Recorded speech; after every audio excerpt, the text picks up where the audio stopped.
주심이 휘슬을 불었습니다. 경기가 끝나는 순간 경기장의 관중은 물론 TV 중계를 지켜보며 응원을 하던 시민들은 망연자실, 넋을 놓고 맙니다. 붉은색 유니폼의 우리 선수들은 고개를 떨군 채 경기장을 벗어나고 원정팀 이란 선수들은 국기를 흔들며 경기장 곳곳을 누웁니다. 같은 시각 TV 화면에는 큼지막하게 8회 연속 월드컵 본선 진출이라는 축하 자막이 뜹니다. 이란과의 홈 경기에서 우리 대표팀이 0대1로 지고도 골 득실차로 같은 조 우즈베키스탄에 비해서 한 골을 더 많이 가졌기 때문에 2014년 브라질 월드컵 본선 진출에 나아가게 되었습니다. 경기장에는 수많은 물병이 날아들었습니다. 얄미운 행동을 한 이란 팀에 대한 항의였지만 결국 졸전을 보인 우리 대표팀을 향한 불만의 표시였습니다. 곧이어 진행된 월드컵 본선 진출 출정식의 관중도 선수도 어느 하나 웃음을 보이지 못합니다. 한 축구팬이 인터뷰에서 안타까운 것은 우리가 8연속 진출을 하면서까지도 그다지 눈에 띄게 발전을 하지 못했다는 게 안타깝습니다. 라고 자신의 관전평을 했습니다. 앵커가 멘트를 합니다. 마지막까지도 실망스러운 모습이었습니다. 이른바 뻥축구로 불리는 단조로운 전술과 공격수들의 골 결정력 부족은 여전합니다. 한마디로 8회 연속 월드컵 본선 진출이라는 명성에 걸맞지 않게 대한민국 국가대표 팀의 경기력은 너무나 저조했습니다. 그 와중에 리포터가 오래전에 있었던 국가대표팀의 경기 내용을 다시 짤막하게 보도를 합니다. 지난 1993년 10월 28일 미국 월드컵 최종 예선에서 대한민국과 북한 경기가 펼쳐지고 있습니다. 드디어 3대0으로 북한을 이겼습니다. 그러나 북한은 이겼으나 자력 진출이 어려워 불안해하던 대표팀 선수들이 갑작스런 낭보에 기쁨을 감추지 못합니다. 그 기쁨의 소식은 이것입니다. 자, 국민 여러분, 다른 경기장에서 열린 마지막 경기도 모두 끝났습니다. 2대2 동점. 기적 같은 결과를 얻었습니다. 우리 국가대표팀이 도하의 기적이라고 불리며 1994년 미국 월드컵 본선 진출에 성공을 한 것입니다. 경우의 수를 따져 본선에 진출하게 된 국가대표팀 1993년 당시 한국 축구의 수준을 여실히 보여주는 내용이었습니다. 자, 이 기사가 신문에 나 있는 내용을 제가 보고서 여러분에게 알려드렸습니다. 자, 오늘 우리들이 이 내용을 통해서 우리가 참 다시 한번 깨달을 수 있는 것은 무엇이냐면은 2013년 월드컵 예선 최종전에서 한국팀이 이란을 제치지 못하고 0대1로 지고서도 골 득실차로 우즈베키스탄을 제끼고 본선 진출에 나갈 수 있었다는 것. 이것이 기쁜 소식이긴 하지만은 이 소식과 함께 또 20년 전에 있었던 그 내용을 비교해 보면은 20년 전이나 20년이 지난 지금이나 역시 우리 국가대표팀은 장신 선수에 의존하는 뻥축구를 하고 있다라는 평가를 얻을 수가 있습니다. 지금이나 그때나 실력이 거의 차이가 없이 졸작을 보이고 있다라는 말씀입니다. 자, 오늘 이 시간 주님께서 우리에게 말씀하십니다. 구습을 쫓는 옛사람을, 썩어져가는 옛사람을 벗어버리고 새 사람을 입으라고 주님께서 말씀을 하십니다. 사랑하는 성도 여러분, 질문은 이것입니다. 여러분들께서 예수님을 여러분의 구주로 고백하고 영접했을 그 당시의 생활과 현재의 생활이 어느 정도 달라졌느냐라는 질문입니다. 여러분들은 많이 달라졌다라고 대답을 하실 것입니다. 어떤 분들은 많이는 아니지만은 그래도 조금은 달라진 부분들이 있다라고 대답하실 것입니다. 또 어떤 분들은 그때나 지금이나 별로 다르지 않다라고 대답하시는 분도 계실 것입니다. 사랑하는 성도 여러분, 여러분은 말씀드린 세 가지의 대답 중에서 어느 것이 현재의 여러분의 영적인 상태를 가장 잘 나타낸다라고 생각하십니까? 한번 생각해 보시기 바랍니다. 자, 그런데 여러분이 과연 무슨 대답을 해야 옳은지 성경 말씀을 통해서 살펴보도록 하겠습니다. 본문 20절에서 21절을 다 같이 읽어보시겠습니다. 다 같이 시작. 본문 20절에서 21절 시작. 오직 너희는 그리스도를 이같이 배우지 아니하였느니라. 진리가 예수 안에 있는 것 같이 너희가 과연 그에게서 듣고 또한 그 안에서 가르침을 받았을진대. 다시 한번 읽어보겠습니다. 진리가 오직 너희는 그리스도를 그같이 배우지 아니하였느니라. 진리가 예수 안에 있는 것 같이 너희가 참으로 그에게 듣고 또한 그 안에서 가르침을 받았을진대. 자, 이 말씀을 보면은 우리가 그리스도에 대해 배울 때 불신자의 생활 방식 속에서 살도록 배우지 않았다라는 사실을 되새겨 주시는 말씀입니다. 그리스도의 제사의 삶은 분명히 불신자들과 달라야 합니다. 사랑하는 성도 여러분, 정말로 그리스도가 길과 진리와 생명이시고 여러분께서 그리스도에 대해서 듣고 배우셨다고 한다면 어떻게 불신자의 생활 태도를 아직도 답습할 수 있느냐라는 수사적 의문문이 본문 21절에서 22절의 말씀입니다. 그러므로 여러분은 예수 그리스도를 처음 믿을 때보다 많이 달라졌다라고 대답을 해야 할 것입니다. 사랑하는 성도 여러분, 우리는 진리이신 예수님에 대해서 듣고 배웠습니다. 뿐만 아니라 예수님을 주님으로 고백하고 예수님을 따르는 제자라고 고백을 합니다. 예수님 외에 구원이 없다라는 사실을 믿습니다. 그러므로 우리는 처음 믿을 때보다 그리스도를 더욱 많이 달라져야 하며 더욱더 예수님을 닮으려는 노력을 해야 하는 것입니다. 그러면 여러분이 그리스도를 더욱더 많이 닮기에, 여러분이 새 사람을 더욱더 많이 잊기에 무엇을 해야 할까요?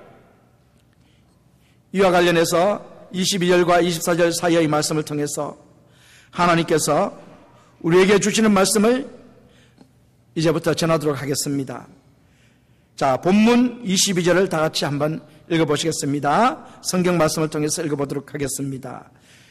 너희는 유혹의 욕심을 따라 썩어져가는 구습을 쫓는 옛사람을 벗어버리고, 다 같이 한번 성경을 보고 읽도록 하겠습니다. 너희는 유혹의 욕심을 따라 썩어져가는 구습을 쫓는 옛사람을 벗어버리고 새 사람을 입으려면 먼저 해야 할 일이 있는데 그것은 옛사람을 벗어버리는 것입니다. 본절을 통해서 하나님께서 말씀하시는 옛사람의 특징 6가지를 발견하시고 옛사람을 벗어버리는 귀한 여러분이 되시기를 주님의 이름으로 축원합니다. 자, 6가지 중에 첫째는 무엇인가 하면은 옛사람은 구습을 쫓는 사람입니다. 구습을 쫓는 사람. 구습은 습관으로 번역을 할 수 있는데 이것의 원래의 뜻은 늘 드나드는 곳입니다. 그런데 분명히 새 사람은 새 사람의 생활 방식, 새 생활이 있습니다. 새 사람이 되신 여러분이 가야 하실 그곳은 주님께서 계신 의롭고 거룩한 곳입니다. 그러므로 예수님을 믿어 새 사람이 되신 여러분이 늘 드나들던 곳에 가서는 안 된다라는 것입니다. 옛날처럼 절에를 간다든지 무당집에 간다든지 또한 죄 짓는 곳, 부정한 곳을 가서는 안 된다라는 것입니다. 옛사람은 구습을 쫓습니다만 새 사람은 구습을 벗어버린 사람입니다. 우리 주 예수 그리스도께서 싫어하시는 곳, 이전에 드나들던 곳에 더 이상 가지 않는 사람이 새 사람이란 사실을 기억하시기 바랍니다. 예수님을 믿어 구원받은 후에도 계속해서 술집에 드나든다든지 누름방에 드나든다든지 빠찡코에 드나든다든지 인터넷 불량 사이트를 접속해서 계속 본다든지 결혼 생활을 계속한다든지 불량한 이성관계를 한다든지 다른 사람들의 흉을 보고 다닌다든지 마약을 계속한다든지 아직도 죄 짓는 곳에 드나들고 계신 분들은 이 시간부터 그 근처에라도 다시는 가서는 안 될 것입니다. 오늘 이 시간에 그 이전의 생활 방식, 이전의 생활 습관을 모두 버리시기를 바랍니다. 정결하고 거룩한 곳보다 죄 짓는 더러운 것을 더 좋아했던 마음과 행동을 회개하시기 바랍니다. 분명히 기억하십시오. 회개는 그 더러운 곳을 찾는 더러운 생활을 끊는 것입니다. 고린도전서 6장 19절 20절을 다 같이 읽어보시겠습니다. 다 같이 시작. 너희 몸은 너희가 하나님께로부터 받은 바 너희 가운데 계신 성령의 전인 줄을 알지 못하느냐. 너희는 너희 것이 아니라 값으로 산 것이 되었으니 그런즉 너희 몸으로 하나님께 영광을 돌리라. 아멘. 요한복음 8장 1절에서 11절 사이에 간음하다가 현장에서 잡힌 여인이 예수님 앞에 서 있습니다. 예수님께서는 그 여인을 다 용서하시고 마지막에 하신 말씀이 무엇인지 여러분들 기억하십니까? 11절에 보면은 나도 너를 정죄하지 아니하노니 다시는 죄를 범치 말라. 주님께서 그녀에게 이전에 그녀가 드나들던 그 죄 짓는 곳에 다시는 가지 말라고 말씀하신 것입니다. 여러분, 옛사람의 첫째 특징은 구습을 버리는 것입니다. 옛사람의 둘째 특징이 무엇이냐 하면은 유혹의 욕심을 쫓는 사람입니다. 욕심은 우리의 타락한 육체와 마음이 하나님의 통제를 받지 않고 원하는 대로 행하는 악한 욕심을 말씀합니다. 따라서 그것은 단순한 욕구를 말씀하는 것이 아니라 지나치게 과대한 탐욕, 자신을 해치는 탐욕을 말씀합니다. 예를 들면 우리가 생활을 할 수 있기 위해서는 돈을 벌어야 하며 또한 장래를 위해서 돈을 저축을 해야 합니다. 이러한 욕구는 정당한 것입니다. 그러나 그러한 단순 욕구, 필요 욕구를 뛰어넘어서 과도하게 돈에 집착해서 부정직하게 혹은 남을 해치면서 돈을 모으려고 하는 이 마음은 물질에 대한 욕심이며 탐욕입니다. 여러분, 카네기를 아실 것입니다. 강철한 카네기, 미국의 대부호였는데 그 사람이 이런 말을 했습니다. 돈 많은 사람일수록 웃음이 적음을 발견했다. 돈 많은 사람이 웃음이 적다라는 것을 발견했다라고 말을 합니다. 한마디로 행복하지 않다라는 것입니다. 비참한 인간은 가난한 사람이 아니라 얼굴에 철판을 붙이고 양심은 금판으로 짓눌린 사람입니다. 그러면 행복한 사람은 누구입니까?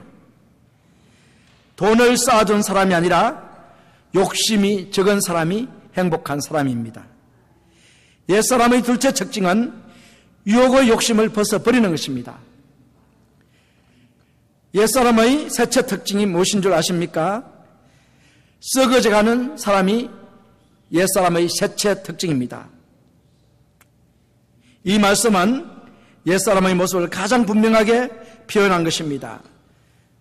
썩다라는 단어에는 멸망시키다라는 뜻이 있기 때문에 따라서 만약 여러분에게 옛사람을 벗어버리지 않는다면 여러분께서 옛사람을 벗어버리지 않는다면 여러분은 계속 썩어져 결국에는 마지막 날 주님의 심판의 날에 영원한 형벌을 받아서 지옥 불못 속에 던져지는 멸망당하는 것을 말씀하는 것이 썩어져 가는 것입니다. 따라서 사랑하는 성도 여러분, 기억하십시오. 갈라디아서 5장 21절에 성령의 인도하심을 따르지 않는 사람의 결말에 대해서 기록해 내온 말씀을 기억하시기 바랍니다. 그들은 하나님의 나라를 유업으로 받지 못합니다. 그들은 하나님의 나라에 들어갈 수 없을 것입니다. 그들은 지옥의 형벌을 받을 것입니다. 캘리포니아에 웃지 못한 비극이 벌어졌습니다. 한 아이가 옷장에서 불장난하다가 옷에 불이 붙어 버렸습니다. 이 아이는 불을 끄지 않고 사람들에게 그걸 알리는 대신에 옷장의 문을 닫아버립니다. 잠가버립니다. 그리고 밖으로 뛰어나가 도망을 갔습니다. 결과는 말할 것 없이 그 집은 완전히 타버려서 재가 되어버렸습니다. 우리가 성령의 음성을 무시하고 썩어질 것을 쫓아갈 때 결국은 내 가정, 내 사회, 내 나라, 내 교회가 죄가 됩니다. 하나님께서 우리에게 베드로후서 1장 4절에서 썩어질 것을 피할 때 우리는 신의 성품에 참여할 수 있다라고 말씀하셨습니다. 사랑하는 성도 여러분, 육신의 정욕, 안목의 정욕, 이생의 자랑을 피할 때 우리는 신의 성품에 참여할 수 있습니다. 새 사람이 되어갈 수가 있는 것입니다. 옛사람의 셋째 특징은 무엇인가 하면은 썩어가는 사람입니다. 옛사람의 네 번째 특징이 무엇인지 이제 살펴보도록 하겠습니다. 그리스도를 믿기 전의 타락한 인격이 바로 옛사람의 네 번째의 특징입니다. 사도 바울은 옛사람이란 말을 그의 서신서 13개에서 3번 언급을 했는데 본문에서 한 번, 골로새서 3장 9절에서 한 번, 그리고 로마서 6장 6절에서 한 번, 총 3번 언급을 했습니다. 골로새서 3장 9절에서 너희가 서로 거짓말을 말라, 옛사람과 그 행위를 벗어버리고 라고 말씀하며 타락한 인격의 한 성품인 거짓말을 버리도록 권면을 했습니다. 로마서 6장 6절에서 우리가 알거니와 우리 옛사람이 예수와 함께 십자가에 못 박힌 것은 죄의 몸이 멸하여 다시는 우리가 죄에게 종로로 따지 아니하려 함이니라고 말씀을 했습니다. 타락한 인격은 바로 거짓말을 좋아하는 인격이며 죄를 짓기를 즐거워하는 인격이 바로 타락한 인격입니다. 이 타락한 인격이 바로 옛사람이며 이 옛사람을 버릴 때 우리가 새사람이 될 수가 있는 것입니다. 옛사람의 5번째의 특징에 대해서 살펴보도록 하겠습니다. 옛사람은 십자가에서 못 박혀 죽은 사람입니다. 벗다라는 원어에 죽다라는 뜻이 있습니다. 갈라디아서 2장 20절 내가 그리스도와 함께 십자가에 못 박혀 죽었나니 바로 이 죽다라는 말씀과 옛사람을 벗다라는 말씀은 동일한 말씀입니다. 그래서 사도 바울이 옛사람을 벗어버리라고 할 때는 십자가에서 못 박혀 죽은 죄의 몸, 죄를 짓는 영적인 몸이 죽어버린 것을 말씀을 하고 계신 것입니다. 자, 그렇기 때문에 우리는 더 이상 죄 가운데 살 수가 없습니다. 간단히 말씀드리자면 옛사람을 벗어버리라는 것은 복음을 알지 못했던 우리가 새롭게 그리스도를 주로 영접하면서 이전의 구습에 얽매여 있던 우리의 인격이 완전히 죽어버리는 것입니다. 사랑하는 성도 여러분, 병아리가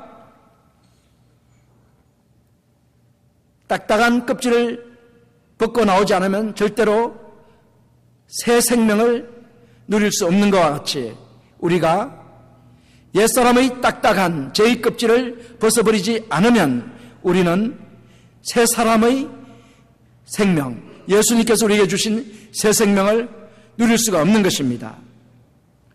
우리는 오늘 이 시간 우리의 죄 짓는 옛사람을 십자가에 완전히 못 박아야 한다는 사실을 믿으시기 바랍니다.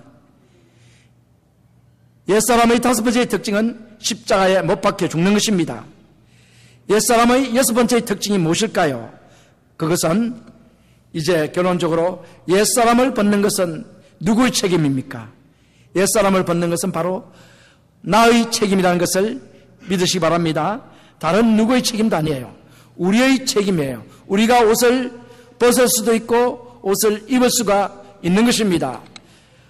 하나님께서 우리를 하나님의 자녀로 선택하여서 예수 그리스도를 믿어서 하나님의 자녀가 되도록 하나님께서 만들어 주셨습니다. 이게 칭의의 사건이죠. 이 놀라운 선택과 예정을 통해서 우리에게 칭의를 입혀 주셨고, 또 우리 안에 성령께서 또 오셔서 우리가 성화되어 갈 수 있는 길을 만들어 주셨습니다.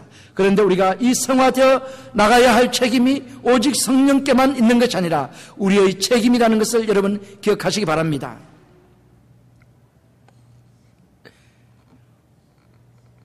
우리가 결단을 해야 되는 것입니다.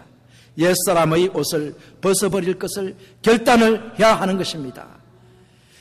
성령님께서 우리 안에서 새로운 삶, 성령의 인도함을 받는 새 사람으로 살아가기를 간절히 소원하시면서 우리에게 말씀합니다. 성령께서 하시는 이 말씀을 듣고 우리는 결단을 해야 되는 것입니다. 우리가 옛사람을 완전히 버리기를 결단을 해야 하는 것입니다. 예수님께서 죄와 사망의 권세로부터 우리가 자유함을 얻을 수 있는 길을 열어주셨습니다. 그런데 이 권세를 우리는 가졌습니다. 또한 이 권세를 누릴 책임이 누구에 있는 것이냐면 바로 우리에게 있다는 것입니다. 주 예수님께서 원수 마귀를 사로잡으시고 우리를 그들의 손아귀에서 빼앗아서 그리스도의 통치를 받게 하셨습니다. 이 그리스도의 통치를 받아들이고 인정하고 따라가는 책임은 바로 누구에게 있는 것이냐면 우리에게 있다는 것입니다. 오늘 이 시간 자유를 누릴 권한과 함께 이 권한을 사용할 책임 또한 우리에게 있다는 사실을 기억하시기 바랍니다. C.B. 그린필드라는 저명한 신학자가 한 말을 여러분 한번 다 같이 읽어보실까요? 읽어보겠습니다. 시작. 그리스도인은 하나님의 창조와 구속에 근거하여 이미 하나님의 것이지만 자진하여 자신을 드림으로써 다시 하나님의 것이 되어야 합니다. 그리고 물론 이렇게 자신을 드리는 일은 계속 반복되어야 합니다. 하나님의 것으로 우리가 이미 하나님의 것으로 우리를 만들어 주셨는데 우리가 우리 자신을 자진해서 드릴 의무가 있다는 것입니다. 책임이 있다는 것입니다. 그것도 한 번이 아니라 계속해서 하나님께 드려야 한다는 것입니다. 이럴 때 우리는 옛사람을 벗어버리고 새 사람을 입게 된다는 것을 주님께서 말씀해 주신 것입니다. 오늘 결단하시기 바랍니다. 마귀의 종, 죄의 종이 되었던 옛사람을 벗어버리고 주 예수님을 따르는 새 사람, 성령을 따르는 새 사람을 입으시기를 주님의 이름으로 축원합니다. 자, 두 번째, 새 사람을 입으려면 어떻게 해야 될까요? 심령이 새롭게 되어야 합니다. 무엇이 새롭게 되어야 한다고요? 심령이 새롭게 되어야 합니다.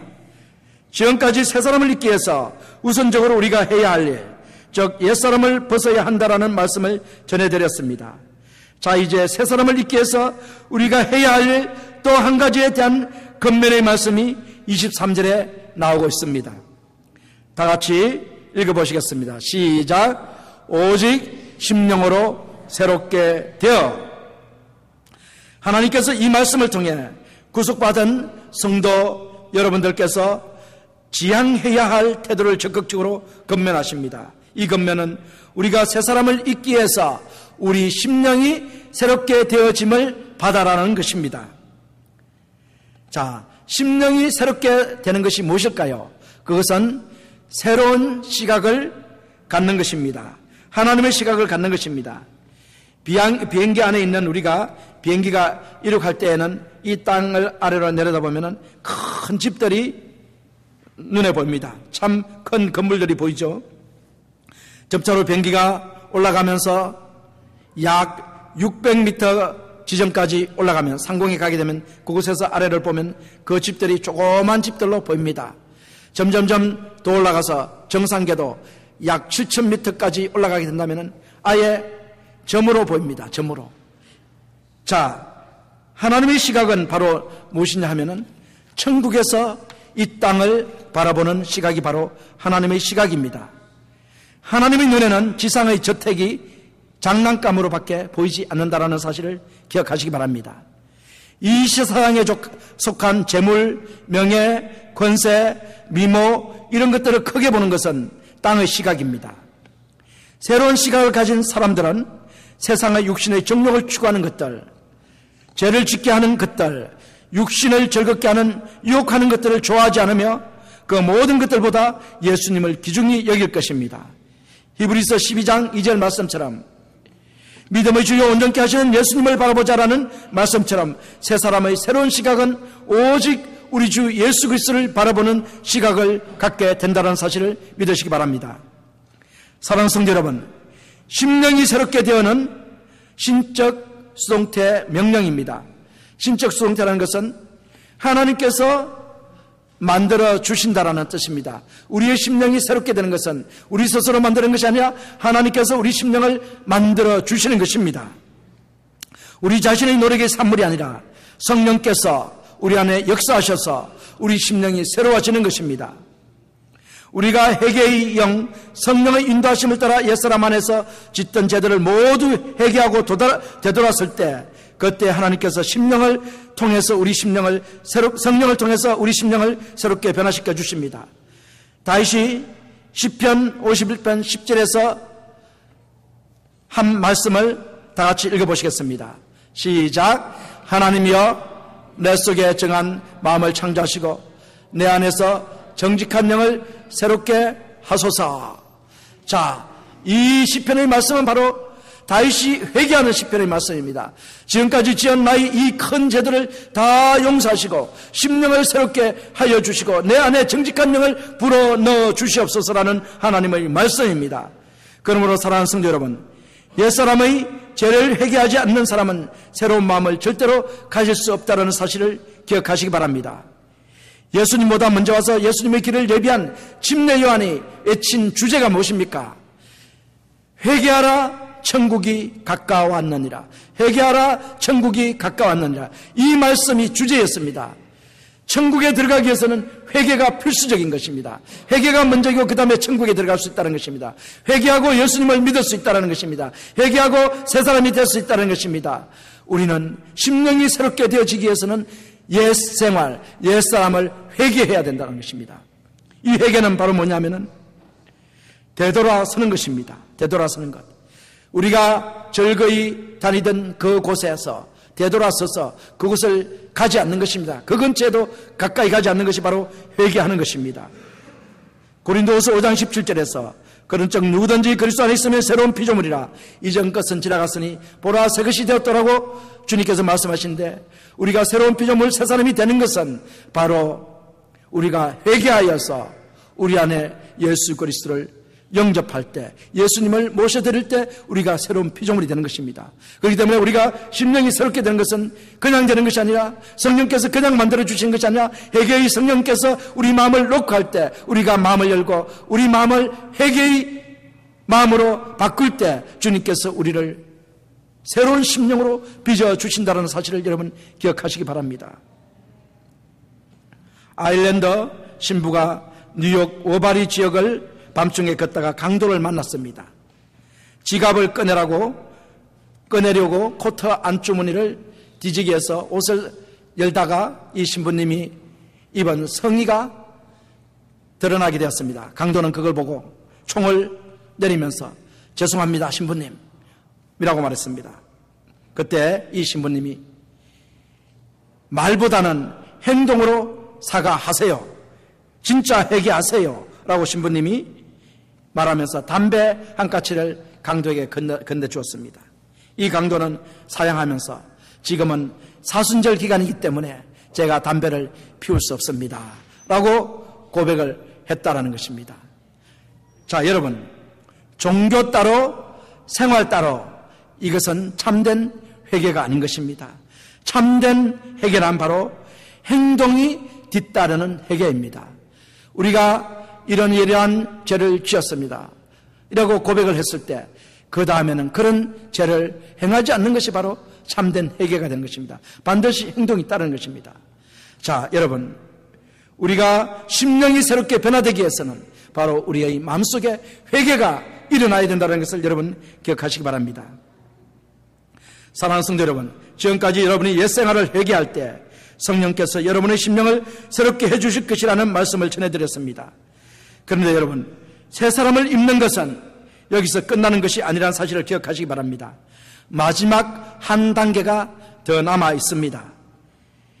여러분이 친구의 집에 저녁 식사 초대를 받았다라고 가정을 해봅시다. 그런데 퇴근하는 길에, 친구 집에 가기 위해서 퇴근해 오는 길에 비를 흠뻑 맞았습니다. 자, 이런 상황 속에서 여러분은 어떻게 해야 되겠습니까? 집에 가서 첫 번째는 젖은 옷을 벗어야 되겠죠. 두 번째는 샤워장에 들어가서 옷을 벗은 후에 샤워장에 들어가서 샤워를 해야 되겠습니다. 깨끗하게 몸을 씻어야 될 것입니다. 그런 다음에 세 번째는 어떻게 해야 되겠습니까? 젖은 옷을 주워 입겠습니까? 절대로 그럴 수는 없을 것입니다. 새 옷을 내어다가 깨끗이 갈아입을 것입니다. 그런 다음에 친구 집에 가서 친구와 함께 저녁 식사를 즐겁게 할 것입니다. 마찬가지로 여러분이 영적으로 더러운 옷을 벗었습니다. 옛사람을 벗어버렸습니다. 여러분이 그리스도의 피로 영적으로 깨끗이 씻음을 받았습니다. 영적 사울을 했습니다. 재용삼을 받았습니다. 이제 여러분에게 남은 일이 과연 무엇이겠습니까? 그것은 여러분이 영적으로 새 옷을 입는 것이 아니겠습니까?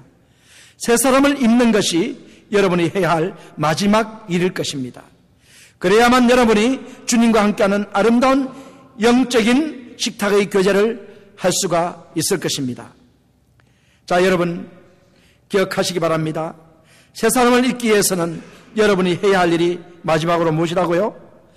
새 사람을 입으라는 것입니다. 여러분이 새 사람을 입기 위해서는 마지막으로 해야 할 일이 새 사람을 여러분이 입으십시오라는 것입니다. 본문 24절을 다 같이 읽어보시겠습니다. 24절 시작. 하나님을 따라 의와 진리와 거룩함으로 지으심을 받은 새 사람을 입어라. 새 사람을 입으라고 사도 바울을 통해 하나님께서 우리에게 명령을 하십니다. 하나님께서는 본절에서 우리에게 새 사람을 입으라고 명령을 하시는데, 그러면 우리가 입을 새 사람의 특징이 이 본절을 통해서 7가지가 있다라는 것을 알 수 있습니다. 이것에 대해서 한 개씩 살펴보도록 하겠습니다. 첫째는 새 사람은 생명이신 예수 그리스도를 마음 중심에 모신 사람입니다. 새 사람 누구라고요? 생명이신 예수 그리스도를 마음 중심에 모신 사람이 바로 새 사람입니다. 예수님을 구주로 믿어 마음에 모시지 않은 사람은 절대로 새 사람이 될 수 없다는 사실을 기억하시기 바랍니다. 고린도후서 5장 17절에서 그런즉 누구든지 그리스도 안에 있으면 새로운 피조물이라 이전 것은 지나갔으니 보라 새 것이 되었다라는 말씀을 기억하시기 바랍니다. 따라서 여러분이 그리스도를 영접하신 분이라면 여러분은 새 사람입니다. 여러분 그리스도를 영접하셨습니까? 영접하신 분은 모두 새 사람입니다. 둘째로 새 사람은 성령을 쫓는 사람입니다. 옛사람은 육신의 쾌락과 육신의 만족을 누리길 원합니다. 그러나 새 사람은 성령을 쫓습니다. 사랑하는 성도 여러분, 여러분이 새 사람을 입었다는 것은 육신을 쫓고 여러분의 자아가 살아있던 그 옛사람을 벗어버리고 그 대신에 성령을 쫓아 살아가는 새로운 자아를 가진 분이라는 뜻입니다. 따라서 여러분이 갈라디아서 5장 16절 말씀처럼 육신을 쫓지 않고 성령을 쫓아 행하시는 분이라면 여러분은 새 사람입니다. 여러분은 새 사람입니까? 성령을 쫓아 행하십니까? 성령의 인도하심을 따라 살아가십니까? 예, 성령을 쫓는 사람은 바로 새 사람입니다. 셋째, 새 사람은 하나님의 형상을 회복한 사람입니다. 오늘 말씀해 보면은 하나님을 따라 의와 거룩과 진리로 새 사람을 입으라고 하나님께서 말씀하시는데, 하나님을 따라, 이것은 하나님의 형상을 따라서 이런 말씀입니다. 하나님의 형상을 가장 잘 나타내신 분이 누구십니까? 누가 하나님의 형상을 가장 잘 나타내 주셨어요? 예수님이죠. 요한복음 14장 9절에 보면은 예수님께서 빌립에게 내가 너희와 있은 지가 3년이나 되었는데 어떻게 해서 하나님을 보여달라고 하느냐? 나를 본 자는 하나님을 보았느니라. 누가 하나님의 형상이라고요? 예수님이 하나님의 형상입니다. 그렇기 때문에 예수님을 따르는 사람, 예수님의 형상을 본받는 사람, 예수님의 모습을 닮아가는 사람이 바로 하나님의 형상으로 회복되어져 가는 사람입니다. 여러분은 하나님의 형상을 따라서 새 사람을 지음받고 새 사람으로 지음받고 있습니까? 예수님의 모습을 닮아가고 있습니까? 예수님의 사랑을 실천하기를 원하십니까? 예수님과 같이 참으로 이웃 형제들을 위해서 섬기는 그런 착한 마음을 가지고 있습니까? 겸손한 마음을 가지고 있습니까? 참으로 불쌍한 사람들 보면 도와주고 싶은 마음이 있습니까? 이런 예수님의 마음이 우리 속에 있고 예수님을 따라서 살아가는 이 삶 자체가 바로 예수님의 모습을 닮아 있는 것입니다.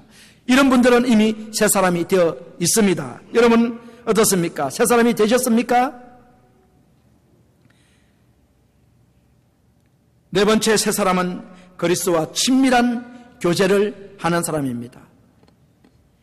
아담이 하나님의 말씀에 불순종했습니다. 사단의 게임을 받아서 유혹을 받아서, 유혹이라는 것은 속임수라는 말씀입니다. 사단의 속임수를 받아서 아담이 이 선악과를 따먹는 불순종의 죄를 짓게 됩니다. 그 결과 아담은 하나님의 형상을 잃어버립니다. 그리고 또 한 가지는 하나님과 교제가 단절되어 버립니다. 하나님이 계신 에덴 동산에서 쫓겨나서 절대로 에덴 동산 가까이에 갈 수 없는 불쌍한 사람이 바로 아담인 것입니다. 그래서 결국 타락한 인간은 하나님의 형상을 잃어버림과 함께 또 하나는 하나님과 교제가 단절되는 것인데, 새 사람은 하나님과의 교제를 회복하는 것입니다. 그리스도와의 교제를 회복하는 것입니다. 성령과의 교제를 회복하는 사람이 바로 새 사람입니다. 여러분이 매일매일 그리스도와 친밀한 교제를 나누고 있다면 여러분은 새 사람이 되는 것입니다. 여러분 새 사람이신 분 아멘 하시기 바랍니다. 그리스도와 교제 안 하십니까? 그리스도와 매일매일 교제 안 하세요? 교제하시는 분 아멘. 예, 교제하시죠. 교제하시기 때문에 여러분은 전부 다 하나님과의 교제가 회복이 된 분이에요. 그렇기 때문에 여러분은 어떤 분이라고요? 새 사람이에요. 옛 사람이 아니고. 아멘이세요? 옛 사람을 입은 거예요. 예수님과 매일매일, 우리 민준이는 계속 매일 주님과 기도하기로 결단을 하고 기도를 한다고 하는데 지금 하고 있는지 모르겠네요. 하고 있어요? 예? 그리스도와 계속 교제를 하고 있는 거예요. 이게 바로 새 사람이 되었다는 거예요. 뭐 침대 받은 지 얼마 안 됐지만 계속 매일 그리스도와 교제를 하고 있는 이것이 바로 뭐냐면 새 사람이 되었다는 증거예요. 자, 다섯 번째, 새 사람은 의의 사람입니다. 의와 거룩과 진실함으로 지으신 새 사람을 입어라. 의의 사람이 바로 새 사람인 것입니다. 본절에서 참 의로 지으심을 받은 새 사람을 입으라고 말씀을 하시는데, 의는 하나님과의 바른 관계예요. 하나님과 올바른 관계가 맺어지는 것이 바로 의입니다. 하마르티아는 죄인데 죄는 의와 반대죠. 죄는 하나님과의 관계가 빗나갔다는 것입니다. 그러나 의는 하나님과의 관계가 정상으로 회복되었다. 하나님과의 관계가 바른 관계가 되어 있다는 것입니다. 하나님과 화목한 관계가 되어 있다는 것입니다. 이게 바로 의입니다. 그래서 첫 번째 의는 바로 칭의의 의입니다. 예수 그리스도를 믿을 때, 우리가 회개하고 예수 그리스도를 구주를 영접할 때 죄 용서함 받고 우리가 하나님 안에서 의롭다고 인정을 받는 이 칭의가 바로 첫 번째 의입니다. 하나님의 의가 우리에게 입혀지는 것입니다.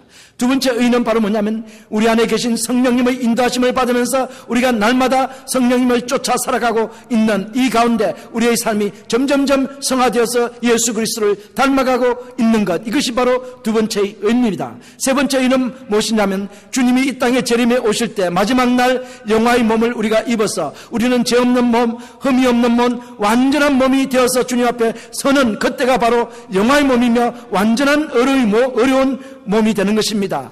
그러나 지금 이 순간에는 우리가 예수님을 믿었기 때문에 우리는 점점점 더욱더 성화의 의를 입어가고 있는 단계에 올라와 있는 것입니다. 그렇기 때문에 새 사람은 칭의를 받은 사람이요, 성화되어 가는 사람이요, 마지막 날 주님이 이 땅에 오실 때 영화의 몸을 입을 사람이 바로 새 사람인 것입니다. 여러분은 새 사람입니까? 예, 우리는 새 사람입니다. 자, 여섯 번째, 새 사람은 거룩의 사람입니다. 거룩의 사람. 홀리. 참, 홀리라는 이 말씀은 누가 계신 곳입니까? 하나님이 계신 곳이 바로 홀리한 곳입니다. 거룩한 곳이에요. 홀리 플레이스라고 하는 것이 바로 지성소 아닙니까? 성소 중에서 가장 높은 곳, 존귀한 곳이 바로 지성소인데 이것은 표현할 때 홀리 플레이스라고 표현하는데, 자, 누가 의로운 사람이라고요? 새 사람. 누가 새 사람입니까? 여러분, 새 사람입니까? 새 사람은 어떤 사람이라고요? 거룩한 사람이에요. 의로운 사람이에요. 왜냐하면 거룩하신 하나님이 우리 안에 계시기 때문에 우리는 거룩한 사람이에요. 아멘이세요? 우리는 거룩한 존재들이라는 것을 여러분 믿으시기 바랍니다. 자, 이 거룩은 시대별로 다릅니다. 거룩이라는 것은 시대별로 그 정의가 달라지고 있습니다. 1세기나 2세기, 3세기 이런 순교자의 이런 시대에는 순교의 반열에 들어가는 사람들이 거룩한 사람이었습니다. 성이라는 것은 한마디로 거룩한 사람들이라는 뜻입니다. 세인트, 하기오스라는 이런 말인데 이 성이라는 것은 거룩한 사람들이라는 이런 의미예요. 그렇기 때문에 성인으로 전부 추대받는 사람은 어떤 사람이냐면 순교하는 사람들은 전부 다 성인으로 다 추대가 됐습니다. 그래서 1세기나 2세기나 3세기 때는 성인 그러면 순교자들입니다. 자, 그 다음에 이 점점점 시대가 전진되면서 중세에 들어와서 거룩한 사람은 어떤 사람입니까? 중세기에 거룩한 사람들은 수도원에 들어가서 일생 동안 수도원 생활을 하면서 주님과 교제만 하고 다른 일을 하지 않는 사람이 거룩한 사람으로 정의되었었습니다. 자, 그 다음에 시간이 점점 흘러가지고 종교개혁의 시기에 들어와서 거룩한 사람은 어떤 사람이었습니까? 거룩한 사람은 바로 하나님 말씀을 전파하면서 많은 사람들을 용곤하는 사람, 이 사람들이 바로 거룩한 사람으로 정의가 되었습니다. 자, 그러면 지금은 어떤 사람이 20세기, 21세기에 들어와서 어떤 사람이 거룩한 사람일까요? 요즘에 거룩한 것은 바로 어떤 사람이냐 하면은 게리 토마스가 이런 말을 했습니다. 거룩은 하나님을 더 의식할 뿐만 아니라 또한 그분께 쓰임받는 그릇이 되는 것이다. 하나님을 더욱더 의식하면서 그분께 쓰임받는 그릇이 바로 거룩한 그릇이다. 아멘이세요? 그래서 요즘 보면은 거룩한 사람들이라고 하면서 많은 사람들이 찾아가는 사람들, 대표적인 사람들이지 않습니까? 요즘에 테레사 수녀 같은 분, 이런 분들을 사람들이 참 존경하죠. 왜 그렇습니까? 하나님께 크게 쓰임받았잖아요. 많은 사람들, 고아들을 참 했던 이런 돌보았던 사람, 조지 뮬러 같은 사람, 돈 한 푼 없이 참 하나님께 기도로서 3,000명의 고아를 돌본 이런 조지 뮬러 같은 분, 또 수많은 참 다른 사람들 섬겨주는 이런 분들이 있습니다. 이런 사람들을 요즘은 추앙하면서 성자라고 말들 하지 않습니까? 바로 요즘 세대에는 바로 이 거룩한 것이 어떻게 정의가 되냐면 바로 행동으로 보여주는 사람입니다. 하나님의 그릇으로 하나님의 손발이 되어서 일을 하는 사람, 사람들에게 쓰임받는 사람, 이런 사람들이 바로 거룩한 사람으로 정의가 된다라고 게리 토마스가 말을 합니다. 그래서 야고보서 1장 26절 27절에 보면 참된 거룩과 경건이 무엇인가를 정의를 했는데, 참된 경건과 거룩은 혀와 손과 발과 마음의 거룩과 경건입니다 라고 정의를 했습니다. 다시 말씀드리면 우리 첫 번째는 뭐냐 하면은 이 마음이 정결해야 돼요. 마음의 경건해야 돼요. 마음이 깨끗해야 된다는 것이죠. 순결해야 되죠. 그 다음에 또 무엇이 깨끗해야 된다라고 했습니까? 혀가 깨끗해야 된다. 혀는 뭘 나타냅니까? 혀는 말입니다. 말이 불경건하게 참 하지 않아야만 해야 될 이런 말들을 계속하고 있으면 이 혀는 경건하지 않은 것입니다. 또 세 번째 경건은 또 무엇일까요? 또 손과 발이, 이 손과 발은 뛰어다니는 것이죠. 다니는 것, 다른 사람을 위해서 헌신하는 데 쓰임받는 것입니다. 이 세 가지 경건을 야고보 사도가 말을 했습니다. 그래서 참된 경건이란 혀의 경건이며 마음의 경건이며 손과 발의 경건이다 라고 말씀을 했습니다. 그래서 요즘에 거룩한 사람을 정의할 때 바로 하나님께 더 가까이 가면서 더 가까워지면서 하나님의 그릇으로 쓰임받고 있는 사람이 거룩한 사람이다. 이 두 가지 요소죠. 한 가지 요소 가지고는 안 된다는 거예요. 한 가지 요소는 수도성처럼 하는 것은 한 가지 요소밖에 없죠. 하나님과 더 가까이 가는 것은 되지만 하나님의 그릇으로 쓰임을 받고는 있지 못하는 것입니다. 그래서 두 가지 이것을 다 할 수 있을 때 이것이 바로 참된 거룩과 경건이다. 그래서 이와 같이 다른 사람들의 손과 발이 되어줄 수 있는 이런 분들이 참된 거룩한 사람이다라고 말씀을 하시는데, 여러분, 세 사람은 거룩의 사람입니다. 여러분 거룩한 사람입니까? 거룩의 사람이에요? 이제 재원이 코스타 가게 되면은 이제 거룩의 사람이 되라고 막 하니 또 공부를 하고 오겠죠. 아마 이제 수많은 또 강연을 들을 때 결국 강연 주제 내용은 딱 제한되어 있습니다. 뭐냐면 여러분 거룩한 생활을 하면서 여러분 다른 사람을 위해서 여러분들이 쓰임 받으십시오. 이 두 가지 딱 코스타 안 가도 알아요. 코스타에서 하는 얘기는 두 가지밖에 없거든요.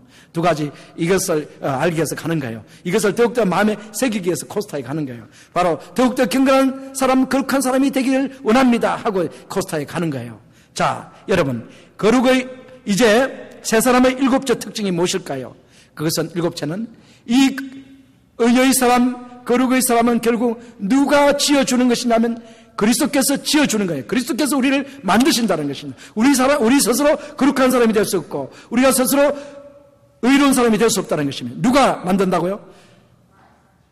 크라이스트. 예, 맞습니다. 예수님께서, 예수 그리스도께서 우리를 어렵게 만들고 거룩하게 만드신다는 것입니다. 그래서 오늘 본문은 24절에 읽어보면은 참 의와 참 거룩함으로 지원받은 세 사람을 입어라 이렇게 했는데, 참 알레테이아, 이것이 무엇을 나타내는 것이냐면 예수님을 나타내는 것입니다. 예수님이 참이시며 진리십니다. 예수님의 의와 예수님의 거룩을 여러분이 입으십시오. 그렇게 해서 새 사람이 되십시오. 결국은 우리가 입는 의라는 것과 우리의 거룩이라는 것은 예수님께서 우리에게 입혀주시고 만들어주시는 것입니다. 그렇기 때문에 결국은 예수님을 의존하고 예수님을 우리 마음에 모시고 예수님께서 우리에게 원하시는 대로 성령님의 인도하심을 받으며 우리가 날마다 한 걸음 한 걸음 살아갈 때 우리는 의로운 사람, 거룩한 사람으로 지원받아서 결국은 새 사람으로 지어진다라고 주님께서 이 시간 우리에게 말씀을 하고 계신 것입니다. 우리는 다음의 최요셉 목사님의 결심과 같이 결심을 할 수 있을 것입니다. 첫째는 나를 믿어주는 이들이 있으니 더욱 진실하리라.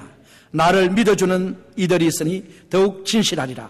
둘째는 나를 걱정해주는 이들이 있으니 더 깨끗하리라. 나를 걱정해주는 이들이 있으니 더 깨끗하리라. 셋째는 나에게 기대하는 이들이 있으니 더 부지런하리라. 나에게 기대하는 이들이 있으니 더 부지런하리라. 넷째는 나를 사랑해주는 이들이 있으니 더욱 겸손하리라. 나를 사랑해주는 이들이 있으니 더욱 겸손하리라. 다섯째, 나를 배우려는 이들이 있으니 더욱 예수님의 빛을 발하리라. 나를 배우려는 이들이 있으니 더욱 예수님의 빛을 발하리라. 이런 삶을 살기를 우리가 결단을 해야 되겠습니다. 사랑하는 성도 여러분, 게리 토마스가 지은 거룩이 능력이다, Beautiful Fight, 거룩이 능력이다, Beautiful Fight라는 영어 제목의 책을 거룩이 능력이다라는 우리말로 번역을 했는데, 이 책에 보면은 페르페투아라는 한 젊은 여인의 열정에 대해서 소개를 합니다. 페르페투아는 유복한 귀족 가문에서 태어나 결혼도 잘한 20대 초반 젊은 여성으로서 3세기 초 북아프리카의 성공한 여성의 모델입니다.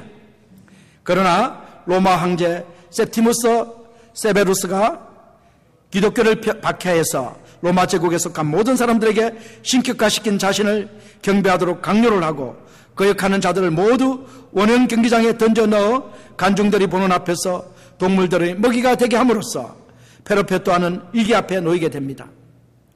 이 사실을 안 그녀의 아버지는 두려움에 떨며 페르페투아 자신의 딸에게 와서 간절하게 외원을 합니다.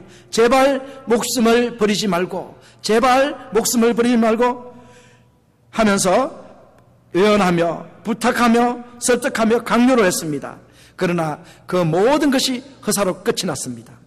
가문의 명예와 태어날 아이의 장래를 생각하라고 딸에게 예언하며 황제의 우상 앞에 단 한 번 절을 한다는 것이 그 뭐 대단한 것이겠느냐 하면서 황제의 우상에게 절 한 번 하기를 부탁을 한 것이었습니다. 이와 같이 예언하는 아버지에게 페르페투아는 도자기 물병을 가리키며 물었습니다. 아버지, 이것이 보이십니까? 그래, 그건 물병 아니냐? 그러면 아버지, 이것을 물병이라 부르지 않고 다른 이름으로 부르면 되겠습니까? 그건 안 되겠지. 예, 맞아요, 아버지. 저도 그리스도라는 이름을 절대로 포기할 수 없어요. 페르페투아는 일기에 이렇게 썼습니다. 아버지는 내 말에 격노하여 눈이라도 뽑을 듯 달려들었습니다. 다행히 그때는 폭력을 당하지 않고 폭력에서 벗어났지만 주후 203년 3월 7일 페르페투아는 여종 펠리키타스와 함께 원형 경기장에 끌려나가 끔찍한 죽음을 당했습니다. 두 젊은 여자는 벌거벗겨진 채 경기장 안으로 들어섰습니다. 피해 굶주린 군중도 그 광경만은 참아볼 수 없었습니다. 기겁한 군중의 반응이 중세의 한 사료에 기록되어 있습니다. 하나는 가느다란 소녀요, 또 하나는 아직도 젖이 뚝뚝 떨어지는 산모였습니다. 사실상 아기 출산을 얼마 앞두지 않은 페르페투아는 하나님께 기도를 드렸습니다. 원형 경기장에 끌려나가 죽음을 맞기 전에 아기를 출산할 수 있도록 하나님께 기도드렸습니다. 결연한 순교의 의지를 보인 페르페투아의 기도를 하나님께서 들어주셨습니다. 출산 예정일보다 앞당겨서 출산하게 해주셨습니다. 출산한 지 3일 만에 3일밖에 안 된 자신의 아기를 여동생에게 맡기고 순교장에 나타난 것입니다. 페르페투아와 그 하녀가 경기장 안에 서서 고통을 당하고 있는 모습을 본 사람들은 진저리를 쳤습니다. 그래서 집행인들은 둘을 도로 불러들여서 헐렁한 옷을 입혀서 다시 내보냈습니다. 두 젊은 여자의 사형 집행인들은 극도의 수치심과 고통을 줄이고 항소를 택했습니다. 공과 사자는 단 한 번 들이받기만 하면은 죽을 수 있기 때문에 항소를 택해서 오랫동안 고통을 당하게 하고 수치심을 느끼도록 만들길 원했던 것입니다. 두 젊은 여자가 이번에도 뿔에 받쳐 찢기기만 하고 죽지 않자 군중들은 황제에게 그만하라고 호소를 합니다. 황제의 명령이 떨어지자 검투사가 나왔습니다.